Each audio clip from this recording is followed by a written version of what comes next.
Sister మీకు stitches pains వస్తున్నాయని నేను ఒక సిస్టర్ అడిగింది. డెలివరీ టైంలో నాకు ఎపిసోటమీ స్టిచెస్ వేశారు కాబట్టి కొన్ని లైక్ ఒక ఫ్యూ డేస్ వరకు నాకు పెయిన్ మళ్ళీ డిస్కంఫర్ట్ ఉండేది. ఎస్పెషలీ నడిచేటప్పుడు, కూర్చునేటప్పుడు, లేదంటే రెస్టింగ్ యూజ్ చేసేటప్పుడు నాకు అలా పెయిన్స్ వచ్చేవన్నమాట. అండ్ ఇప్పుడైతే నాకు పెయిన్స్ ఏం లేవు. ఎందుకంటే నేను ఫస్ట్ ఫ్యూ వీక్స్లో హైజీన్ మెయింటైన్ చేసిన, ఎక్కువ వర్క్ చేయలేదు అండ్ రెస్ట్ తీసుకున్న బాగా. అండ్ మోస్ట్లీ డాక్టర్ చెప్పింది ప్రతి ఒక్కటి కూడా నేను ఫాలో చేసిన. అండ్ సిట్ బాత్ కరెక్ట్గా ప్రాపర్గా చేసిన, ఒకరోజు 3 times చేసిన.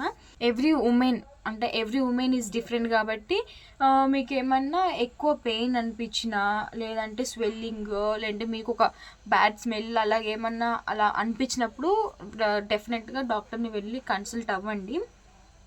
అండ్ తర్వాత మీకు ఏమన్నా డెలివరీ స్టిచెస్ కానివ్వండి, లేదంటే మిగతా ఏమన్నా డౌట్స్ ఉంటే నాకు కమెంట్ చేయండి. తప్పకుండా నేను నెక్స్ట్ షార్ట్లో లేదంటే నెక్స్ట్ వీడియోలో మీకు పోస్ట్ చేస్తాను. మీకు ఏమన్నా ఎస్పెషల్ డౌట్ ఉంటే నాకు చెప్పండి. నేను ఖచ్చితంగా కనుక్కొని, నాకు తెలియకుండా డాక్టర్ని కనుక్కొని ఐ విల్ అప్డేట్ యూ.